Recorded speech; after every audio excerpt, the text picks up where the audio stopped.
সুন্দর দৃশ্য আঁকা কঠিন হলেও আমরা আঁকবো একেবারে সহজ কৌশলে। দেখতে পাচ্ছেন A4 সাইজের আর্ট পেপার। এরপর আমরা এটা কিনে নিলাম, বড় স্কেল নিলাম। স্কেল নিয়ে আমরা দুইটা দাগ টানবো। এই যে একটা দাগ টানলাম, এরপর আরেকটা দাগ টানলাম, এটা হালকা করে টানলাম।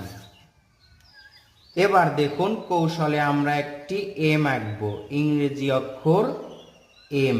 এইভাবে করে ত্রিভুজের মতো করে আরেকটা ত্রিভুজ, এইটা হচ্ছে এম এর শেপ, ইংরেজি অক্ষর এম এর মতো। দেখুন, খেয়াল করুন।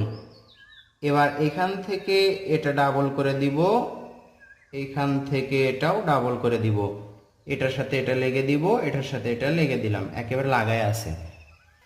এবার দেখুন এখান থেকে আরেকটা দাগ টানলাম, এটা যেরকম এটা সেরকম, একটা দাগ এখানে, এরপর এখানে একটা দাগ, এই দাগের থেকে এটা একটু বড় হলো। আবার এই দাগটা হবে এটার এটার সমান, আবার এই দাগটা হবে এই দাগের সমান, আবার এই দাগটা হবে এটার সমান। তাহলে মাঝেরটা শুধু বড় থাকলো, এটা এটা বড় থাকলো। দেখুন এটার সাথে এটা লাগাই দিলাম, এটার সাথে এটা লাগাই দিলাম, আবার এটার থেকে এভাবে লাগাই দিলাম, এটা থেকে আবার এটা লাগাই দিলাম। সুন্দর একটা ঘরের শেপ হয়ে গেল। আপনার খেয়াল করুন, এখানে দেখুন আমরা এখানে একটা জানালা আঁকবো। সুন্দর একটা জানালা আঁকলাম, এইভাবে মাঝে একটা দুইটা তিনটা দাগ দিলাম। আবার এখানে আমরা দরজা আঁকবো, দরজার ডাবল দাগ এখানে দিলাম, এর উপর একটা দাগ দিয়ে এর মাঝে সোজা একটা দাগ। আবার এখানে আমরা একটা জানালা আঁকবো। তাহলে দেখুন সুন্দর দুইটা ঘর হলো সহজ কৌশলে। এগুলো হচ্ছে জানালার শিক। এই যে এখানে ফাঁকাটা দেখতে পাচ্ছি, এখান থেকে সোজা একটা দাগ উপর দিকে তুলে দিব, আবার এখান থেকে আরেকটা দাগ তুলে দিব। উপর দিকে গেলে কিন্তু দাগটা শুরু হয়ে যাবে। এভাবে উপর দিকে তুলবো, আবার এটা সোজা করে রাখবো। দেখুন এটা আমরা এখান থেকে ডাবল করব। নির্দিষ্ট মাপ কিন্তু এখান থেকে আমরা বুঝতে পারছি। এবার এখান থেকে ঘুরে ঘুরে আমরা এখানে গাছের পাতা আঁকবো। দেখুন এইভাবে ঘরের একটু উপর দিয়ে সুন্দর করে একটা গাছ আঁকলাম। এই যে দুইটা দাগ, এটা আমরা এভাবে মিলে দিব। গাছের শিকড় এভাবে দিতে হয়, এইভাবে। এই তো ঘরের পিছনে একটা তাল গাছ আঁকবো আমরা। এভাবে একটা দাগ তুলে দিব, এখান থেকে আরেকটা দাগ তুলে দিব। দুইটা দাগ দেওয়ার পর দেখুন এভাবে উপর থেকে এভাবে, এই তো এটা এখন এইভাবে জিগজ্যাগ করে এটার সাথে লেগে দিব। আবার এখান থেকে একটা দাগ, এখান থেকে আরেকটা দাগ, দুই দিকে দিলাম। এটা এভাবে এটার সাথে লেগে দিলাম, এটার সাথে লেগে দিলাম। উপর দিকে এভাবে একটা, এভাবে একটা। এটা হচ্ছে তাল গাছ আঁকার একেবারে সহজ পদ্ধতি বা কৌশল। গাছের এই মাঝে এভাবে একটা একটা করে দাগ দিলে সুন্দর লাগবে।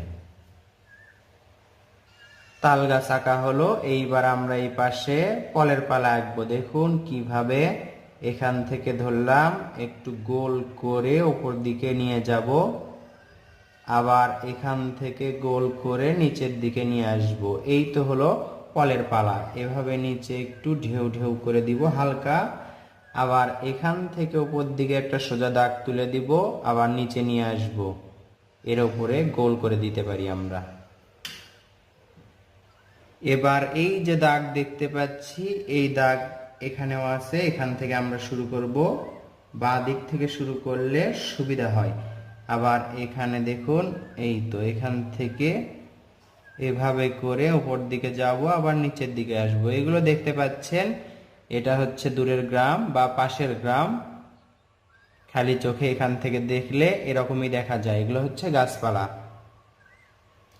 এবার একটা জিনিস খেয়াল করুন, এখানে আমরা একটা নদী আঁকবো। এখান থেকে এভাবে ফলের পালার কাছে নিয়ে আসব, এরপর এদিকে যাব, আবার এদিকে যাব, আবার এদিকে যাব, আবার এভাবে, আবার এভাবে, এভাবে করে আমরা নদীর পাড় আঁকবো। নদীর পাড় আঁকার পর এই দাগটা আমরা ডাবল করব। দেখুন এদিকে যাবে, আস্তে আস্তে ডাবল দাগটা শুরু হয়ে যাবে। আবার এখানে দেখুন এটা একটু মোটা হবে, এটার থেকে এটা আরেকটু মোটা হবে। ডাবল দাগটা এটা আরো মোটা হবে, কারণ কাছের জিনিস বড় দেখা যায়, দূরের জিনিস ছোট দেখা যায়। শুরুতে যে দুই দাগটা আমরা দিয়েছিলাম, এই দুই দাগটা আমরা এখন মেশাবো। দেখতে পাচ্ছেন রাবার দিয়ে এই দুই দাগটা আমরা মেশাচ্ছি। এখানে আমাদের দুই দাগের অনেক প্রয়োজন হয়েছে, সেটা আমরা ড্রয়িং এর মধ্যেই বুঝতে পারছি। এখন এখানে কতটুকু মেশানো প্রয়োজন হলো দেখুন, আর কতটুকুর অপ্রয়োজন। এই পাশে আমরা দেখুন, এই তো নদীর এই পাড়ের পাশে এভাবে করে দাগ দিব। এটা দেখে পানি মনে হবে, পানির দাগ দিব। এই পাড় থেকে এভাবে দাগ পেন্সিলটা ধরে এভাবে ছেড়ে দিব। দেখুন এভাবে কোনোটা ছোট করব, কোনোটা বড় করব, কোনোটা ছোট বড়, এভাবে করে দাগ দিলে পানির মতো লাগবে দেখতে। নদীতে আমরা বেশি কিছু আঁকবো না, আঁকলে কঠিন হয়ে যাবে। আঁকলে সুন্দর লাগবে, কিন্তু অনেকের জন্য আঁকা কঠিন হয়ে যাবে। সহজ দৃশ্য আমরা কিভাবে সুন্দর করতে পারি, এটাই আমাদের লক্ষ্য। এই যে ফলের পালা, এগুলোতে যদি আমরা এভাবে দাগ দিই তাহলে কিন্তু সুন্দর লাগবে। দেখুন এই দাগগুলো দেওয়া অনেক সহজ। একটু বাঁকা করে ফলের পালার যে ভাঁজটা আছে, এই ভাঁজ করেই আমরা দাগটা দিব, তাহলে সুন্দর হবে। এই তো এদিকে আবার এই যে তাল গাছের পাতার থেকে এভাবে করে আমরা দাগ দিব। এভাবে করে দাগ দিলে তালের পাতা সুন্দর লাগবে। এই যে এই পাশে ফাঁকা দেখতে পাচ্ছি, এখানে এই তো যেহেতু ফলের পালা আছে, তাহলে গরু থাকার কথা। এই জন্য আমরা এখানে একটা গরুর চারি আঁকবো, মানুষ আঁকবো না, বা গরু আমরা আঁকবো না। আঁকার কোনো প্রয়োজন নেই, আঁকলেই কঠিন হয়ে যাবে। এই তো দেখুন এটা আমরা ডাবল করে দিলাম, চ্যাপ্টাকৃতির গোল করলাম, এবং দুই পাশেরটা আমরা ডাবল করে দিলাম।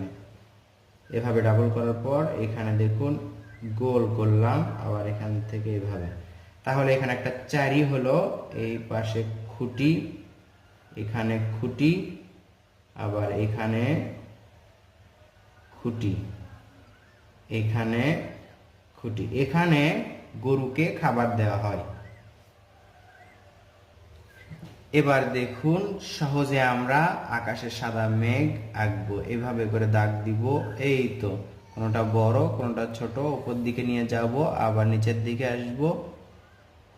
এভাবে করে সুন্দর একটা আকাশ আঁকা হবে। তো বন্ধুরা, সুন্দর একটা পরিপাটি গ্রামের দৃশ্য আঁকা হলো। এখানে যদি একটা সূর্য আঁকা হয় তাহলে কিন্তু খারাপ লাগে না। গোল করে আমরা সূর্য করলাম, এখানে একটা ছোট করছি, একটা বড় করছি, এভাবে সূর্য রশ্মি দিলে সুন্দর লাগবে, যেহেতু পুরোটাই আঁকা। এই তো এভাবে কৌশলের দৃশ্য আঁকুন, তাহলে আপনার জন্য অনেক সহজ হবে। নিজে আগে আঁকা শিখুন, এরপর ছোট্টদেরকে বা অন্যদেরকে আঁকানো শেখাতে পারবেন। যারা আমাদের সাথে আছেন এবং নিয়মিত আমাদের ভিডিও দেখতে থাকেন, তাদেরকে অসংখ্য ধন্যবাদ। দৃশ্যতে চাইলে আপনি ইচ্ছা মতো রং করতে পারেন। আমার থেকে যদি রং করা দেখতে চান তাহলে দেখতে এরকম লাগবে। কষ্ট করে হলেও কমেন্ট করে জানাবেন যে ভিডিওটি দেখতে আপনার কেমন লাগলো। আশা করছি আপনার কাছ থেকে ভিডিওতে লাইক পাবো। ধন্যবাদ সবাইকে। আসসালামু আলাইকুম।